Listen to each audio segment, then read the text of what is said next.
Movie की शुरुआत में हमारी हीरोइन जियाजो को दिखाते हैं। जियाजो जब 12 साल की थी तब उसके डैड गुजर गए थे, इसीलिए ऐसी सिचुएशन में वो अपने बचपन के घर को सेल करके दूसरी जगह पर रहने जाती है और कुछ सालों बाद वो कहीं पर जॉब कर रही होती है और उसका एम यही होता है कि उसने जो घर को बेचा था यानी कि अपने डैड के घर को वो किसी तरह उसको वापस खरीद ले। लेकिन अब उसे जितनी सैलरी मिलती है वो उसके लिए खुद ही कम पड़ती है और उसको अपनी जॉब से खुशी भी नहीं है। अब एक लड़के मिंग को दिखाते हैं जो एक प्रॉपर्टी डिजाइनिंग का काम करता है और अपना बिजनेस स्टार्ट करना चाहता है। वो एक इन्वेस्टर को अपना प्लॉट डिजाइन दिखा रहा होता है, लेकिन वो इन्वेस्टर उसको इग्नोर करके वहां से निकल जाता है। फिर रात होती है और मिंग अपने घर में लौटता है और जियाजो भी अपने घर लौट रही होती है। लेकिन इसमें कॉमेडी की बात यह है कि मिंग और जियाजो दोनों एक ही अपार्टमेंट में यानी एक ही घर में रहते हैं। असल में बात यह है कि मिंग इस घर में साल 1999 में रहता है और जियाजो इस घर में साल 2018 में रहती है। अब आप लोग सोच रहे होंगे कि ये दोनों अलग अलग टाइमलाइन में एक ही घर में कैसे रह सकते हैं, ये सब हमें आगे पता चलेगा। अब देखते हैं कि यहाँ जियाजो नहा रही होती है और उस तरफ मिंग कुकिंग कर रहा होता है। वो बर्तन को सिंक में डालकर वॉश कर रहा होता है। तब जियाजो को उसके बाथ टब में कुछ मिलता है और मिंग को उसके सिंक में जियाजो की ड्रेस मिलती है। इसे देखकर दोनों को कुछ भी समझ नहीं आता और वे सोचते हैं कि अचानक उनके घर में ऐसा सब क्यों हो रहा है।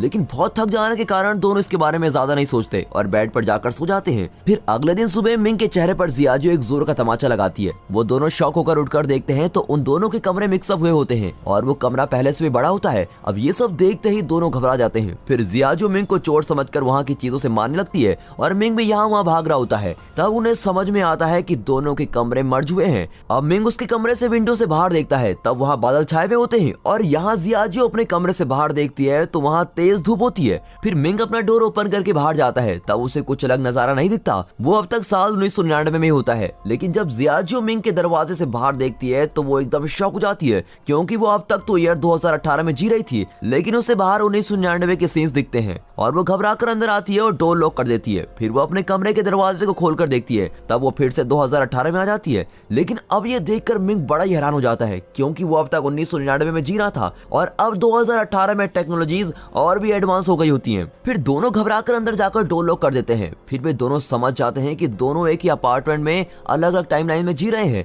तब जियाजो मिंग के चेहरे पर एक और तमाचा लगाती है और मिंग उसे इसका रीजन पूछता है। तब वो कहती है कि ये सपना है, ये सच में जानने के लिए मैंने तुम्हें तमाचा मारा। फिर मिंग कहता है कि इस तरह लड़ते रहने से कुछ नहीं होगा, क्यों ना हम इन दोनों दरवाजों को एक साथ ओपन करके देखें कि क्या होता है। फिर वे दोनों जाकर अपने साइड वाले डोर्स को एक साथ खोलने की कोशिश करते हैं, लेकिन उस समय उन दोनों के कमरे फिर से मर्ज होने लगते हैं। तब वे समझ जाते हैं कि दोनों दरवाजों को एक साथ खोला नहीं जा सकता। अब जियाजो को याद आता है कि 1999 में उसके डैड जिंदा थे, इसीलिए वो मिंग से कहती है कि तुम अपने साइड का दरवाजा खोलकर मुझे तुम्हारे टाइमलाइन में ले लो, क्योंकि मुझे मेरे डैड से मिलना है। और मिंग भी उसे वहां ले आता है। अब 1999 में आते ही जियाजो उसके डैड से मिलने के लिए बहुत ही खुश है और भागकर जा रही होती है। लेकिन वहां पहुंचते ही वो देखती है कि उसके डैड ऑलरेडी 10 साल के जियाजो के साथ खेल रहे हैं। अब ये देखकर जियाजो बड़ी इमोशनल हो जाती है और वो उनसे मिलने के लिए तेजी से उनके पास जाने लगती है और तभी अचानक उनके सराउंडिंग्स में एक अर्थक्वेक आता है और तेज हवा भी आने लगती है, जिसके कारण वो अपने डैड से मिल नहीं पाती। फिर वो गुस्सा होकर फिर से अपने अपार्टमेंट में लौट आती है। अब मिंग उसे कहता है कि जैसे मैं तुम्हें मेरी टाइमलाइन में लेकर गया, ठीक वैसे ही तुम मुझे भी अपनी टाइमलाइन में ले चलो। और तब जियाजो उसे एडवांस लैपटॉप देती है और उस लैपटॉप को देखकर मिंग बड़ा ही सरप्राइज हो जाता है,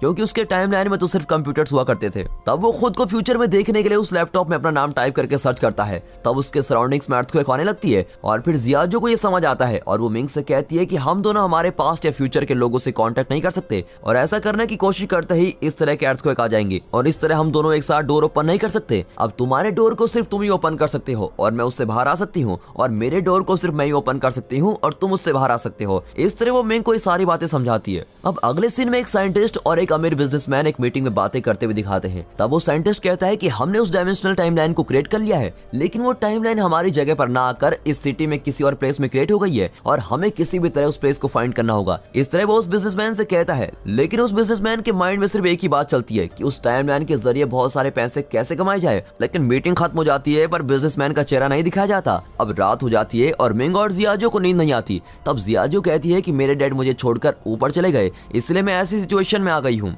मुझे जब तक उनकी याद आती है तब मैं उनकी कार की को देखती रहती हूँ और लोन न चुकाने की वजह से मेरे बचपन का घर भी मेरे हाथ से निकल गया है, लेकिन मैं उस घर को वापस खरीद कर ही रहूंगी। अब इस तरह वो इमोशनली बातें करती है। फिर सुबह हो जाती है और जियाजो और मिंग दोनों ही अपने टाइमलाइन में ऑफिस के लिए निकलते हैं। असल में जियाजो को एक अमीर आदमी के साथ शादी करनी होती है और इतना ही नहीं, उसकी एक कंडीशन भी होती है कि उससे शादी करने वाला आदमी अगर उसका घर वापस खरीद कर उसको देता है तो ही उससे शादी करेगी। और इसी कंडीशन के साथ वो कई लोगों को डेट भी करती है, लेकिन उसकी इस कंडीशन को कोई नहीं मानता और ऐसे ऐसे ही चलते चलते उसे एक दिन अमीर आदमी मिलता है जो उसकी कंडीशन के लिए राजी हो जाता है, लेकिन वो जियाजियो से उम्र में काफी बड़ा लगता है और वो बातें भी बड़ी अजीब तरीके से ही करता है। लेकिन वो अमीर होने की वजह से जियाजियो भी उससे शादी करने के लिए राजी हो जाती है। फिर वो कहता है कि कुछ ही समय में मैं तुम्हारे घर को खरीद लूंगा और फिर ऊपर से हम दोनों के नाम के नेम प्लेट्स को लगाना होगा, उसके लिए कुछ पैसे लगेंगे और ऐसे छोटे मोटे खर्चे के लिए मैं कैश कैरी नहीं करता, इसलिए अगर तुम्हारे पास कुछ पैसे हैं तो मुझे दे दो। और इसकी बातों में आकर जियाजियो भी उसको एटीएम से पैसे निकाल कर देती है। फिर वो कहता है कि मैं पानी की बोतल लेकर आता हूँ, लेकिन काफी देर हो जाती है और वापस नहीं लौटता।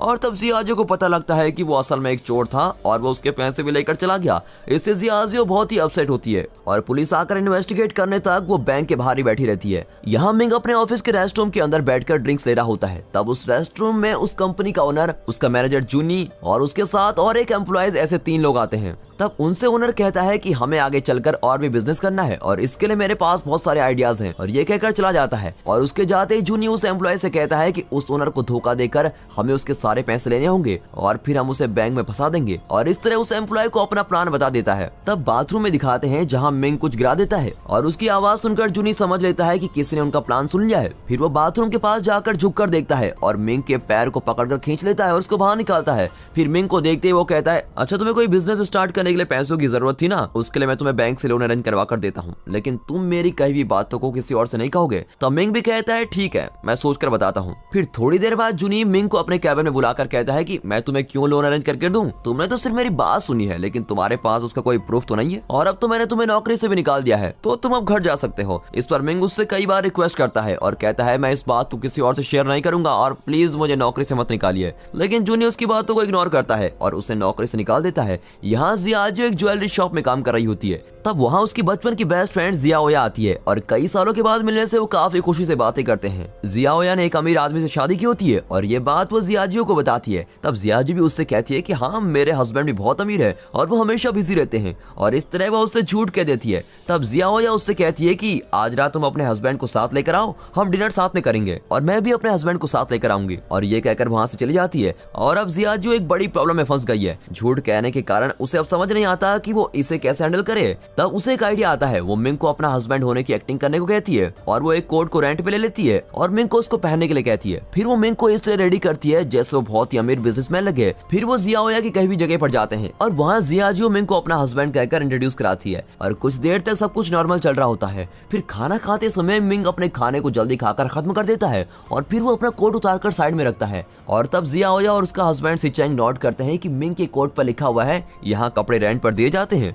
लेकिन ये पता ना होकर मिंग मुझसे कहता है कि मेरी एक बहुत ही बड़ी कंपनी है, और इस तरह की झूठी कहानियां उन दोनों को बताता है, और ये सब सुनकर वो दोनों को हंसी आती है। और इतना नहीं, जियाजियो उन्हें अपनी एक और फेक डायमंड रिंग को दिखाकर कहती है ये करोड़ों रुपयों की डायमंड है, और तब वो फेक डायमंड उस रिंग से निकलकर आग के पास जाकर गिरता है और वो पूरी तरह से मेल्ट हो जाता है। अब ये सब देखकर जियाओया और सिचेंग हंसने लगते हैं और इससे जियाजियो बहुत ही शर्मिंदा होती है और फिर घर लौट जाती है और इस बात को सोचकर मिंग के सामने रोती है। तब टीवी में कोई लॉटरी टिकट का शो चल रहा होता है और उस शो को देखते ही वो लॉटरी टिकट खरीदकर अमीर बनने के सपने देखते हैं और वे असल में कौन सा लॉटरी नंबर जीतेगा इसका पता लगाते हैं। और फिर अगले दिन ही मिंग के टाइमलाइन में यानी 1999 में जाकर तुरंत उस नंबर वाली लॉटरी टिकट को खरीद लेते हैं। अब क्योंकि दोनों को पता चल गया है कि उनकी लॉटरी ही विन करेगी, इसलिए वे दोनों खूब मजे करते हैं। अब इस दौरान जियाजियो मिंग को अपने टाइमलाइन में ले लेती है और दोनों बहुत ही एंजॉय करते हैं और बाहर में जाकर ड्रिंक्स करते हैं। तब उस रेस्टोरेंट का स्टाफ उनसे आकर ड्रिंक्स के पैसे मांगता है। तब जियाजियो कहती है मेरे सारे पैसे खत्म हो गए हैं, इसलिए तुम मेरा पर्स रख लो, ये कोई नॉर्मल पर्स नहीं है बल्कि बहुत कीमती है, और कल मैं आकर तुम्हें पैसे देकर ये पर्स वापस ले लूंगी।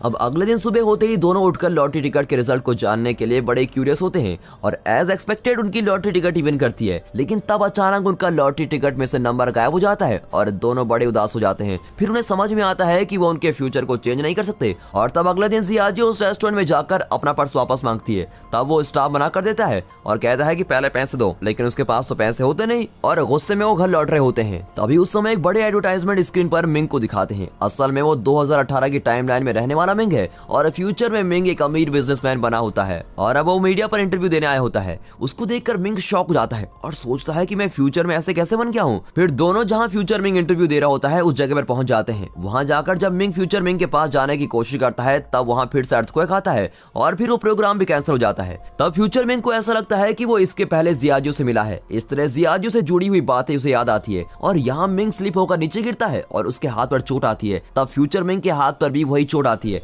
और इससे ये पता चलता है कि मिंग जो भी करता है वो उस फ्यूचर मिंग को भी अफेक्ट करेगा। और पहले की मीटिंग सीन में जिस बिजनेसमैन को दिखाया गया था वो कोई और नहीं बल्कि फ्यूचर मिंग ही है और उसके साथ जो साइंटिस्ट बातें कर रहा था वो जूनी है जिसने 1999 में मिंग को नौकरी से निकाल दिया था। अब जूनी फ्यूचर मिंग से कहता है कि 1999 का मिंग अपने टाइमलाइन में ना होकर जियाजो के टाइमलाइन में आ रहा है और इसीलिए आपको ऐसी मेमोरीज भी आती रहेंगी और ये सब बातें आप पर भारी पड़ सकती है। यहाँ अगले दिन मिंग अपने ऑफिस में जाकर जूनी से मिलता है और कहता है आप क्या मुझे नौकरी से निकालेंगे, लीजिए मैं खुद ही नौकरी छोड़ रहा हूँ और ये कहकर रिजाइनेशन लेटर देकर चला जाता है। और यहाँ फ्यूचर मिंग जियाजो की ज्वेलरी शॉप में आकर उसे डेटिंग पर अपने कार में लेके जाता है लेकिन वो जितनी खुश उस 1999 वाले मिंग के साथ थी उतनी खुशी उसे इस फ्यूचर मिंग के साथ रहने पर नहीं मिलती। अब फ्यूचर मिंग उसे एक कॉस्टली रेस्टोरेंट में लेकर जाता है लेकिन फिर भी जियाजो कुछ मिस कर रही होती है। डिनर करते समय फ्यूचर मिंग उससे कहता है कि मुझे पता है कि तुम 1999 वाले मिंग के साथ रह रही हो लेकिन अब तुम मेरे पास्ट के साथ मत रहो क्योंकि इससे मेरा फ्यूचर अफेक्ट हो सकता है। मैं किसी गोल के साथ आगे बढ़ रहा हूँ लेकिन उसमें तुम्हारी वजह से कोई प्रॉब्लम आ सकती है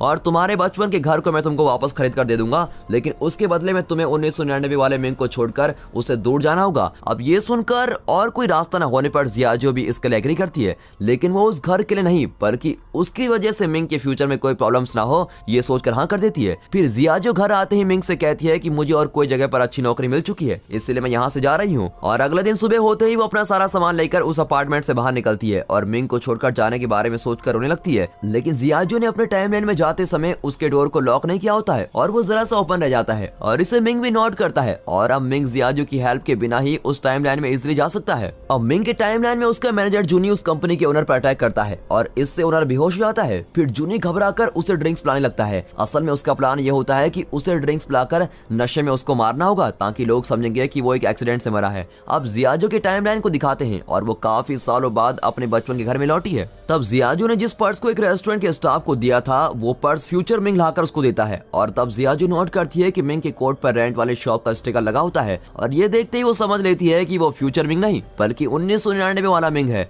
और फिर वो दोनों किस करने लगते हैं और जियाजो उससे कहती है कि हमारा सेपरेट होना ही तुम्हारे फ्यूचर के लिए अच्छा होगा इसलिए आगे से तुम कभी मुझसे मिलने की बात मत करना और उसको ऐसा कहकर भेज देती है। फिर दोनों ही रोने लगते हैं और मिंग सैड होकर अपने अपार्टमेंट में लौटता है और तब उसे जूनी कॉल करके अर्जेंटली एक ब्रिज पर पहुंचने के लिए कहता है। मिंग को कुछ समझ में नहीं आता कि नौकरी छोड़ देने के बाद भी जूनी उसको क्यों बुला रहा है। असल में जूनी ने मिंग को इसलिए बुलाया होता है क्योंकि उसे ओनर को मारने के लिए उसकी हेल्प की जरूरत थी। वो उसे कहता है कि हम इसे अब मार देंगे लेकिन ये एक एक्सीडेंट लगना चाहिए लेकिन मिंग को ऐसा नहीं करना होता है और वो जूनी को लाख समझाता है कि ऐसा मत करो, ऐसा करना गलत है लेकिन जूनी उसकी बातों को इग्नोर कर देता है। और तब मिंग कुछ बातें रियलाइज करता है कि 1999 में फ्यूचर मिंग और जूनी ने मिलकर उस ओनर को मार दिया था और इसी वजह से मिंग को मैनेजर की पोस्ट मिली थी और इस तरह से वो इतना अमीर बन गया था। ये सारी बातें मिंग समझ लेता है और तब मिंग उस कार की कीचेन को नोटिस करता है और ये वही चेन है जिसे देखकर जियाजो अपने डैड को याद करती है यानी वो ओनर ही जियाजो के डैड है। अब ये समझते ही मिंग सोचता है कि मैंने जो मिस्टेक की थी उसे मैं ही ठीक करूंगा। फिर वो जाकर जूनी को रोकता है और उस ओनर को बचा लेता है और ऐसा करने पर फ्यूचर मिंग गायब हो जाता है और जियाजो को अपने डैड वापस मिल जाते हैं और वो फिर से बचपन से अपने डैड के साथ टाइम स्पेंड करने लगती है। अब टाइम पास्ट में जाने से वहाँ सब कुछ बदलने लगता है और मिंग भी सभी को बदलते हुए देखता है और वो तब जियाजो से मिलने के लिए उस अपार्टमेंट की तरफ भागता है और दोनों एक दूसरे से मिलने के लिए भाग कर आते हैं और फिर दोनों एक ही जगह पर मिलते हैं। तब जियाजो धीरे धीरे गायब होने लगती है। तब मिंग उसे कहता है कि अब कुछ देर में तुम गायब हो जाओगी और अब तुम तुम्हारे पास्ट में आ गई हो और अब तुम उम्र में मुझसे 7 साल छोटी भी हो। तुम मुझे नहीं जानती लेकिन मैं तुम्हें अच्छी तरह से जानता हूँ। मैं तुम्हारा साथ नहीं छोड़ूंगा और मैं तुमसे मिलने जरूर आऊंगा। ऐसा कहते रहने पर जियाजो गायब हो जाती है। अब 8 साल बाद दिखाते हैं कि अपने पसंद की कोई म्यूजिक सुनकर जियाजो उस म्यूजिक की तरफ चलकर आ रही होती है और वहाँ आते समय मिंग उसको देख लेता है और मिंग उसके पास आने लगता है। तब पास आते ही जियाजो उसे किक करती है और गुस्से में पूछती है कि क्या तुम चोर हो, इस तरह मेरे पास क्यों आ रहे हो। और इससे मिंग सोचने लगता है क्या अब भी हमें इस प्यार को लड़ाई से शुरू करना पड़ेगा। और दोस्तों इसी के साथ ये मूवी यहाँ पर खत्म होती है। दोस्तों ये मूवी आपको कैसे लगी हमें कमेंट करके जरूर बताइएगा और अगर वीडियो पसंद आ गई हो तो वीडियो को एक लाइक और चैनल को सब्सक्राइब अभी कर दें। And finally thanks for watching.